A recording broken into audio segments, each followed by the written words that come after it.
Bismillahirrahmanirrahim. Assalamualaikum warahmatullahi wabarakatuh. Sebelum kita mulai majelis kita, insyaallah kita akan selalu melazimkan membaca suratul Fatihah, terkhusus untuk penulis kitab, yang dimana kita ketika membaca suratul Fatihah kepada si penulis kitab ini, insyaallah ilmu yang kita dapatkan akan lebih mudah, akan lebih bermanfaat, akan lebih mudah futuhnya insyaallah. Bismillah, al-Fatihah ila Rasulullah Muhammad ibn Abdullah wa alihi wa azwaji wa dhurriyyatihi, thumma khususan ila ruh Syekh Muhammad Al-Fudali wa Syekh Muhammad ibn Ibrahim Al-Bayjuri, annallaha yaghfir lahum wa yarhamhum wa yulid darajatin fil jannah wa yanfa'una bi asrarihim wa anwarihim wa ulumihim wa nafahatihim fid dini wad dunya wal akhirah. Al-Fatihah. A'udzu billahi minasyaitonir rajim. Bismillahirrahmanirrahim. Alhamdulillahi rabbil alamin arrahmanir rahim maliki yaumiddin. Iyyaka na'budu wa iyyaka nasta'in. Ihdinas siratal mustaqim siratal ladzina an'amta 'alaihim ghairil maghdubi 'alaihim waladdallin. Amin.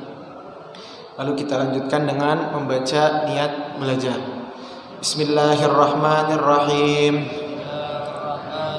Nawaitu at-ta'alluma wa ta'lima wa tadhakkura wa tadhkira wan naf'a wal intifa'a wal ifadata wal istifadata wal hatha 'ala at-tamassuki bi kitabillahi wa sunnati rasulihi sallallahu alaihi wa alihi wa sallam wa du'a 'ala al-huda wa dilalata 'ala al-khair ibtigha'a wajhillah wa mardatihi wa qurbihi wa thawabihi subhanahu wa ta'ala. Amin. Qala al-musannif rahimahullahu ta'ala wa 'ala man naf'a bihi wa bi barakati 'ulumihi wa bikum fid dharain. Amin. Alhamdulillah, kita kembali bertemu di majelis kita di tempat yang mulia ini. Kita akan kembali mengkaji kitab Kifayatul Awam. Minggu lalu kita membahas tentang penulis kitab, yaitu Syekh Muhammad bin Syafi'i Al-Fudali Asy-Syafi'i. Lalu juga minggu lalu kita kita baca sedikit, lalu kita lanjutkan bacaan kita, yaitu Bismillahirrahmanirrahim. Ana baca sedikit dari belakang, nanti dilanjutkan ke halaman yang 11 ya, yang kalimat wa ghairu anni insyaallah. Dikatakan sa'alani ba'dul ikhwan an u'allifa risalatan fi tauhidi fa ajabtuhu ila dzalika nahyan nahwul allamah asy-syekh Sanusi fi taqriril barahin. Itu kemarin kita berbicara tentang sebab-sebab ditulisnya kitab Kifayatul Awam ini, sebab Syekh As-Sanusi melalui kitabnya Taqrirul Barahin. Lalu dikatakan, dilanjutkan di sini apa? Ghaira anni ataitu bid-dalili bijanibil madlul wa zidtuhu tawdihan li'ilmi biqusuri hadha at-talibi faja'at bihamdillahi ta'ala risalatun mufidatun wa litaqriri ma fiha al-mazidah. Iya. Jadi dikatakan di sini, kemarin kita membahas salah satu sebab ditulisnya kitab ini adalah sebab mencontoh daripada kitab yang ditulis oleh Imam Sanusi, yaitu kitab Taqrirul Barahin. Dikatakan di sini ghaira anni, yaitu di samping daripada itu aku mendatangkan apa? Ataitu bid-dalili, aku mendatangkan sebuah dalil bijanibil madlul, atas dalil yang lain. Jadi di kitab ini nanti pembahasannya, penulis muallif di sini akan menjelaskan sebuah makna dengan dalil sebagaimana yang dilakukan oleh Syekh Muhammad As-Sanusi. Jadi Syekh Muhammad Sanusi di kitabnya ketika ada penjelasan beliau memberikan dalil.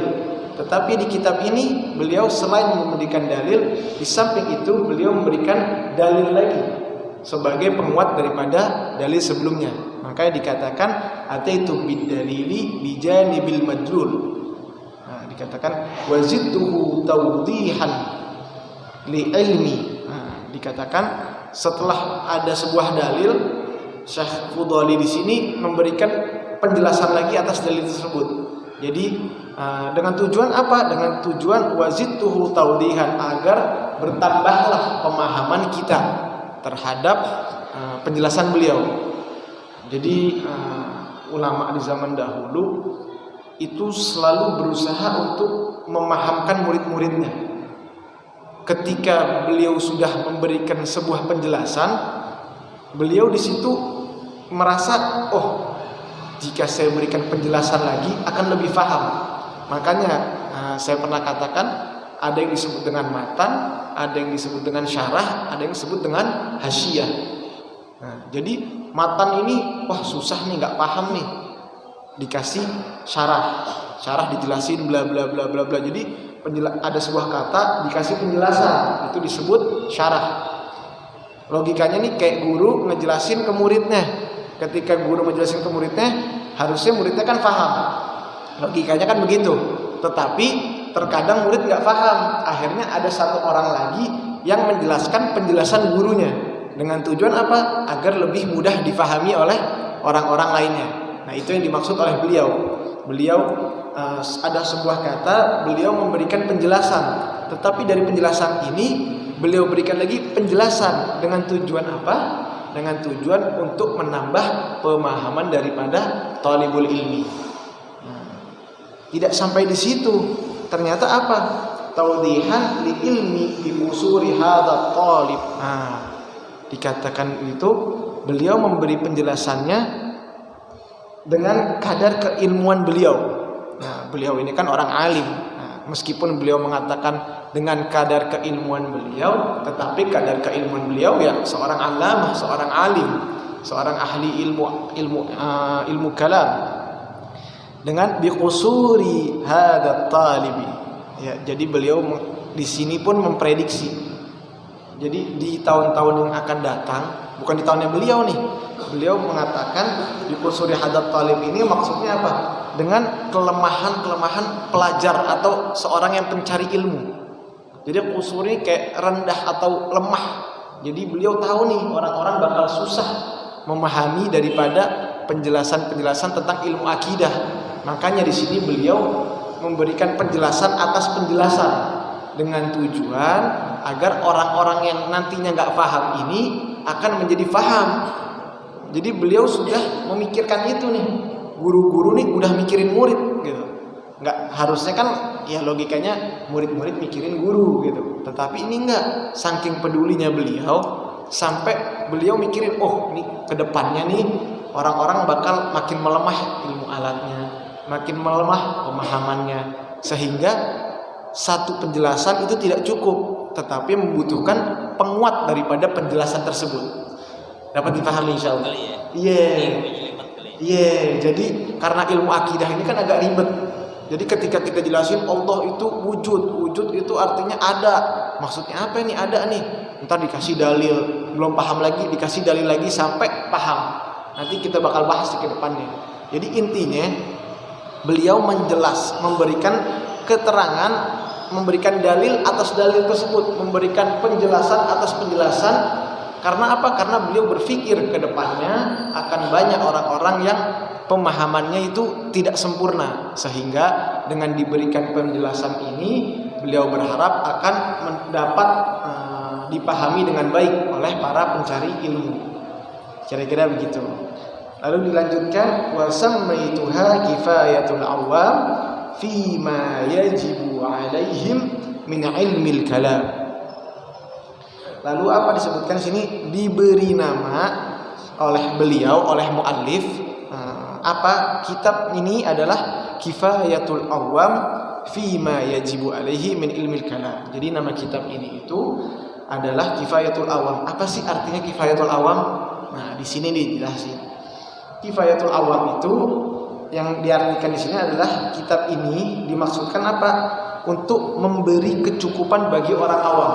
Kita sering mendengar kata wa kafa billahi syahida, wa kafa billah. Nah, itu kafa itu artinya cukup.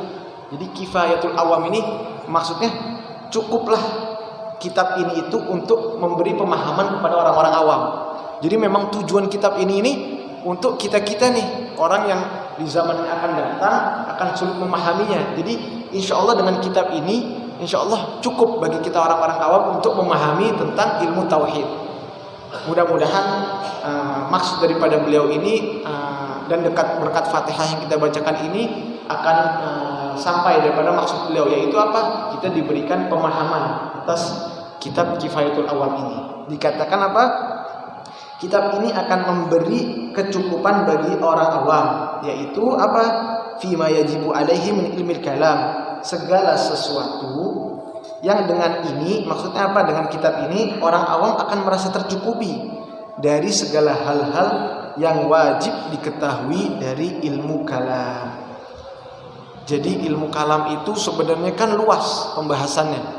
Enggak cuman Allah wujud artinya Allah ada, enggak. Sebenarnya luas. Tapi sini beliau mengatakan dengan kitab ini nih orang awam itu akan merasa cukup dari segala hal-hal yang wajib. Jadi kita nih untuk orang awam cukup wajib untuk mengetahui aja. Gak usah sampai didetail-detailin, gak usah. Kita cukup tahu, kita cukup paham. Nah insya Allah dengan kitab ini maksud beliau fima yajibu alaihim min ilmil kalam. Jadi orang awam cukup nih, cukup dengan membaca kitab ini dengan penjelasan yang singkat, dengan penjelasan yang mudah, sehingga orang-orang tergugurkan kewajibannya untuk belajar. Kemarin kan Anda sempat bilang apa hukumnya belajar tentang sholat. Nah, hukumnya wajib. Karena apa? Karena sholat hukumnya wajib. Jadi segala sesuatu yang hukumnya wajib, maka hukum untuk belajar ilmu tersebut menjadi wajib. Ya kan? Kita mau puasa, kita nggak tahu nih syarat-syarat puasa apa aja, maka belajar tentang bab puasa hukumnya menjadi wajib. Sebab puasa hukumnya wajib. Nah, begitupun ilmu tauhid.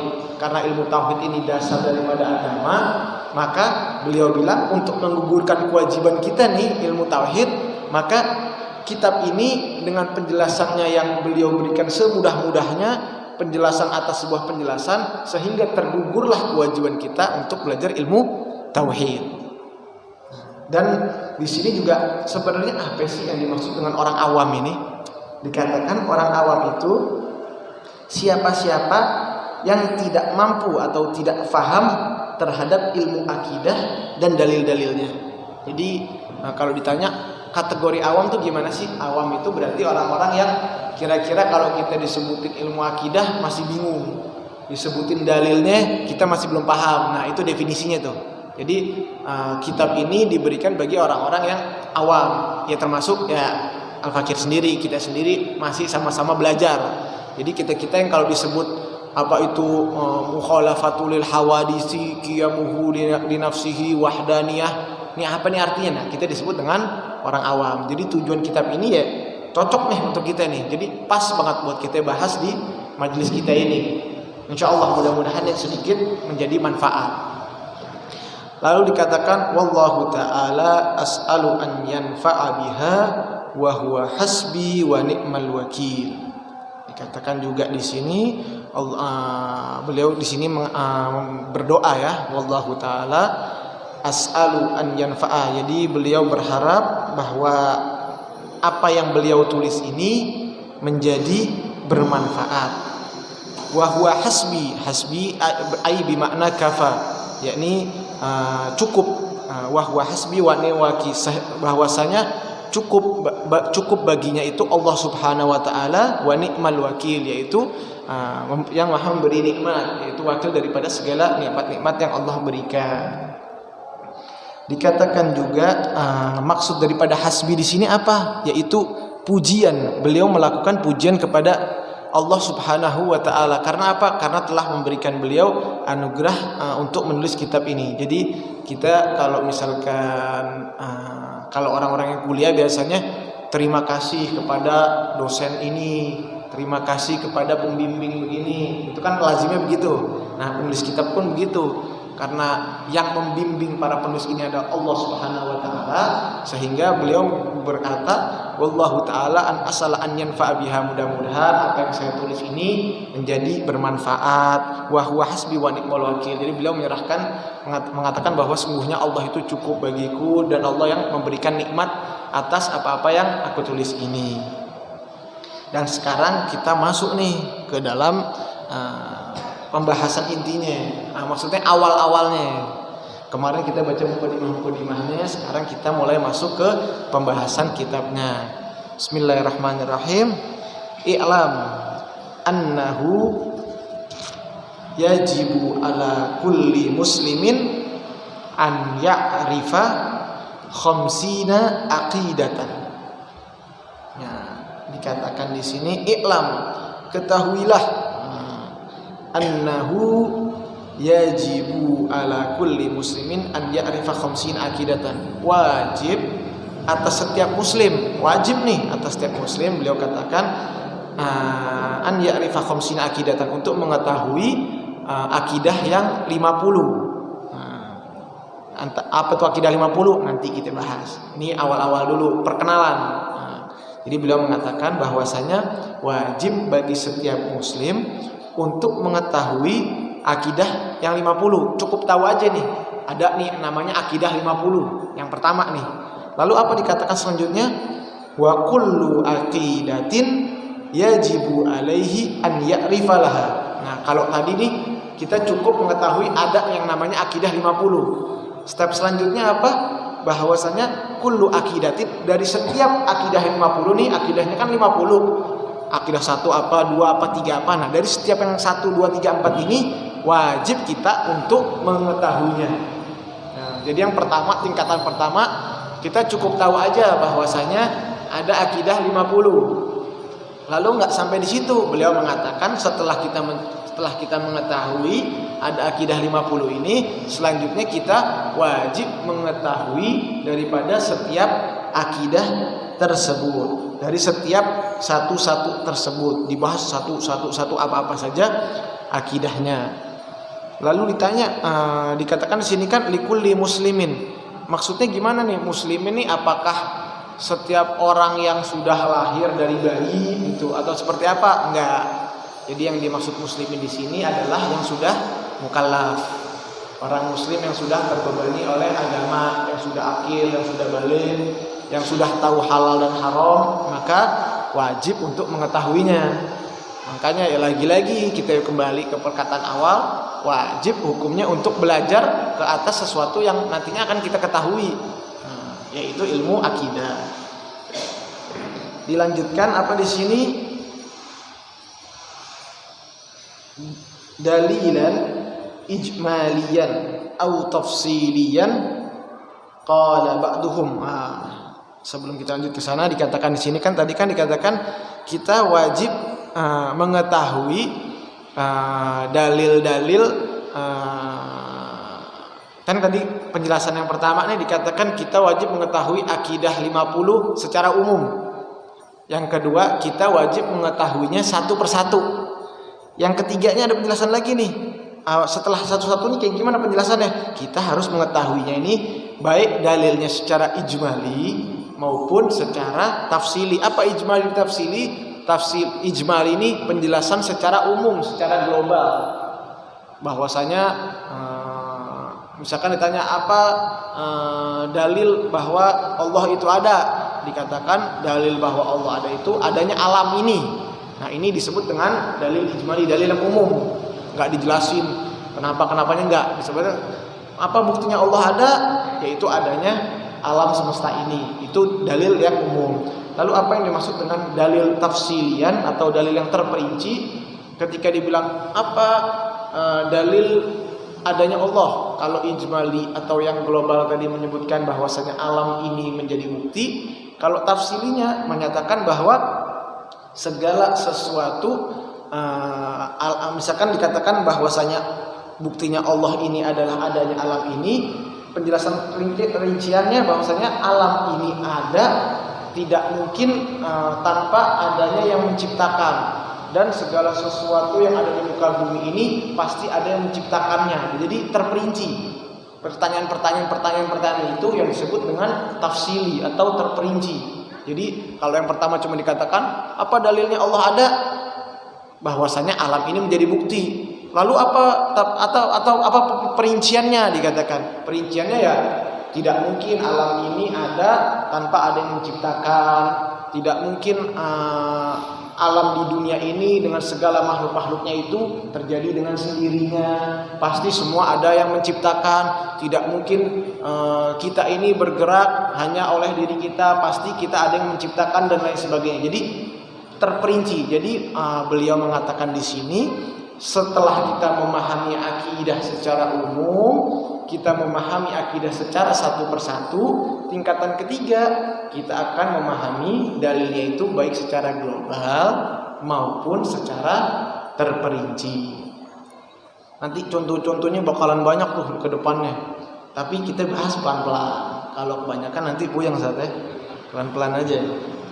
Lalu dikatakan qala ba'dhum yushtaratu an ya'rifad dalila at-tafsili.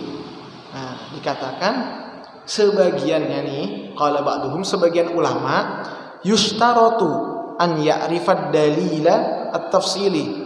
Jadi sebagian ulama mewajibkan bagi kita semua nih, kita nih hadir di sini nih, wajib bagi kita mengetahui dalilnya secara terperinci. Dalil terperinci kan agak susah, so. Kenapa Allah ada, kenapa alam ini ada, kenapa ini, kayak pertanyaan-pertanyaan kita. Dan kita tuh harus tahu jawabannya. Jadi sebagian ulama mengatakan wajib bagi kita untuk mengetahui dalilnya secara terperinci. Itu yang pertama. Lalu lanjutannya apa nih? Lakinil jumhuru ala annahu yakfid dalilal ijmali. Nah, tetapi ini jumhur ulama, tadi kan sebagian ulama. Yang selanjutnya apa? Jumhur ulama. Apa jumhur ulama? Mayoritas. Mayoritas ulama berkata sesungguhnya dalil secara global tadi atau secara umum itu sudah cukup bagi kita. Karena apa? Karena beliau merujuk kepada orang-orang awam. Jadi beliau para jumhur ulama atau mayoritas ulama tidak ingin memberatkan para thalabul ilmi ini untuk harus benar-benar ahli dalam bidang akidah. Enggak. Beliau minta agar kita cukup tahu aja dalil-dalilnya secara umum, sehingga gugurlah kewajiban kita dalam menuntut ilmu akidah ini. Dikatakan juga likulli aqidatin min hadhil khamsina. Jadi dikatakan wajib, beliau mengatakan wajibnya ini hanya secara global pada akidah yang 50. Jadi nanti secara akidah 50 ini ketika nanti kita akan membahas, akan ada pembagian yang pembahasannya secara global, pembahasannya secara terperinci. Nah, bagi jumhur ulama atau mayoritas ulama, yang perlu kita pahami aja nih, yang umumnya aja. Karena mungkin yang tafsirnya agak sulit, tapi bagus-bagus kalau bisa paham yang tafsirnya, yang terperincinya. Jadi lebih ketika kita paham yang terperinci, insya Allah kita bisa jelasin secara umumnya. Kayak kita kan belajar di sekolah, zaman sekolah misalkan, ayo jelasin apa yang dimaksud dengan ini. Ketika kita bisa ngejelasin secara terperinci, artinya kita kan paham betul-betul paham. Tapi ketika kita bilang pokoknya ini, nah itu penjelasan secara umum. Nah itu yang disebut dengan ijmali. Nah jadi ulama mensyaratkan kita harus sebagian ulama mensyaratkan kita harus paham secara terperinci, tetapi mayoritas ulama hanya menuntut kita untuk memahami akidah 50 tadi ini secara umum. Jadi bagi orang awam, lagi-lagi bagi orang awam, karena kitabnya judulnya Kifayatul Awam. Cukuplah kitab ini bagi orang-orang awam, begitu. Lalu kita masuk ke wad dalilu tafsili mithaluhu. Nah, di sini diberikan penjelasan wad dalilu at-tafsili mithaluhu idza qila mad dalilu ala wujudihi ta'ala. Nah, dikatakan dalil tafsili ini apa? Bahwasanya wujudnya Allah Ta'ala. Wujudnya Allah Ta'ala itu an yuqala hadhil makhluqati fayaqulu lahu as-sa'ilul makhluqatu dalatun ala wujudillahi ta'ala. Oke, pelan-pelan.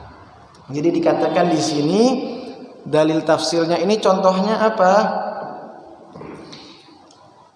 Ya, wujudnya mad dalilu ala wujudihi, dalilnya adalah wujudnya Allah Subhanahu wa taala. An yuqala hadhil makhluqat, bahwasanya segala sesuatu yang diciptakan Allah Subhanahu wa taala ini menjadi dalil bahwasanya Allah itu wujud.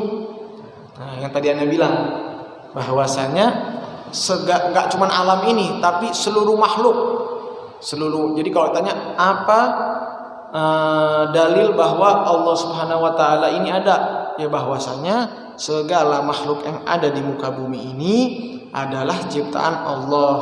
Lalu dikatakan juga fayaqulu lahu, dan dikatakan kepada mereka, yakni orang-orang as-sailu, orang-orang yang bertanya nih, makhluqatu dalatun ala wujudillah, bahwasanya tadi kan pertama kan cuma dikatakan seluruh makhluk yang ada di alam ini adalah dalil bahwasanya Allah itu wujud. Lalu ditanya lagi, apa yang ditanyakan? Al makhluqatu dalatun wujudillah, bahwasanya makhluk-makhluk Allah ini menjadi dalil, menjadi bukti atas wujudnya Allah Subhanahu wa taala, min jihatil imkaniha au min jihati wujudiha, baik secara kedudukannya, maksudnya Allah ini sebagai Tuhan, maupun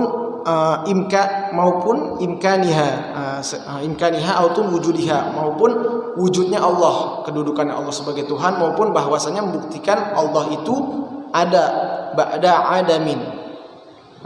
Jadi orang-orang kadang apalagi di zaman sekarang ya, di zaman sekarang ini banyak orang yang beberapa pemahaman mengatakan Allah tuh nggak ada Tuhan, dikatakan apa itu istilahnya tuh ateis. Orang ateis nih nggak percaya adanya Tuhan. Dia bilang saya usaha ini, saya sukses nih sebab diri saya. Bahkan ada orang bilang, misalkan kita naik pesawat nih, kita mau kecelakaan, kita berdoa, ya Allah mudah-mudahan ini. Orang ateis bilang, emang dengan lu berdoa, lu bakal selamat, kata gitu. Nah, ini kan orang ateis nih. Nah, kalau dipikir, kalau kita nggak beriman, kita mikir, emang iya ketika pesawat mau jatuh kita berdoa, ini pesawat bakal naik lagi. Jadi kan enggak, logikanya begitu. Tapi kita orang Muslim, tujuan kita berdoa apa? Ya mudah-mudahan kita husnul khotimah, ada kesempatan kita selamat, istilah kata. Cuman kita ya bahasa kasarnya, wah ini kayaknya mati nih. Cuman minimal kalau kita berdoa kita masuk surga, kan begitu. Iya kan? Tapi kalau orang yang ateis enggak. Orang ateis percuma minta doa. Iya. Kalau pesawat udah mau jatuh, ya pasti mati udah. Dia pikir gitu, ngapain kita berdoa? Kita berdoa juga di pesawat nggak bakal naik lagi. Rasanya begitu. Nah, jadi naudzubillah, jangan sampai kita tergolong orang-orang yang nggak beriman. Minimal kita tuh yakin nih bahwasanya kita ini semua makhluk yang ada di muka bumi ini ada yang ciptain. Siapa? Allah Subhanahu wa taala. Jadi jangan sampai kita terbesit aja udah nggak boleh. Ragu nih, kayaknya alam nih jadi sendiri nih. Kayaknya nih masjid nih nggak ada yang bangun, berdiri sendiri nih, saya kata. Padahal di logikain aja udah nggak masuk akal. Nggak usah ngomongin alam, masjid deh. Masa iya nih masjid tahu-tahu jadi? Pasti kan ada yang bangun, ya kan? Begitupun dengan alam semesta. Alam semesta pasti ada yang menciptakan. Siapa yang menciptakan? Allah Subhanahu wa taala. Jadi nanti pelan-pelan kita bahas. Jadi yang pertama nih masalah dalil tafsiri dan dalil ijmali. Kita udah masuk waktu azan insyaallah. Insyaallah kita cukupin dulu sampai di sini. Mudah-mudahan apa yang kita bahas ini manfaat ya. Terutama malam ini nih, malam 12 Rabiul Awal. kita minta kepada Allah biar apa-apa yang kita pelajari sekarang dan kedepannya jadi manfaat. Ya kan, kita juga kemarin-kemarin kita baca bab tentang sholawat di malam 12 Rabiul Awal ini, kita minta sama Allah banyak-banyak bijahi sayyidil mursalin ya. Mudah-mudahan Allah kabulin hajat-hajat kita. Yang punya kesusahan Allah kasih kemudahan, yang punya utang-utang Allah lunasin, yang sakit-sakit Allah sembuhin penyakitnya. Ya, mudah-mudahan ila hadhihi niyyah wa ala kulli niyatin salihah wa ila hadratin Nabi Muhammad sallallahu alaihi wasallam. Al-Fatihah.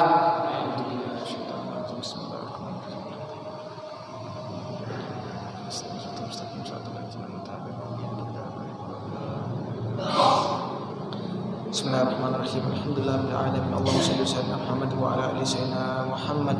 Allahumma anfa'na bima 'allamtana wa 'allimna ma yanfa'una wa zidna ilma. Allahumma faqqihna fid din waftah 'alaina futuhal arifin waj'al 'amalana khalisatan liwajhikal karim ya rabbal alamin. Allahumma inna na'udzu bika min ilmin la yanfa' وقلب لا يخشع ودعاء لا يرفع ونفس لا تشبع ونعوذ بك من هؤلاء الأربعة. ربنا هب لنا من أزواجنا وذرياتنا قرة أعين واجعلنا للمتقين إماما. ربنا آتنا في الدنيا حسنة وفي الآخرة حسنة وقنا عذاب النار. وصلى الله على سيدنا محمد وعلى آله وصحبه وسلم والحمد لله رب العالمين.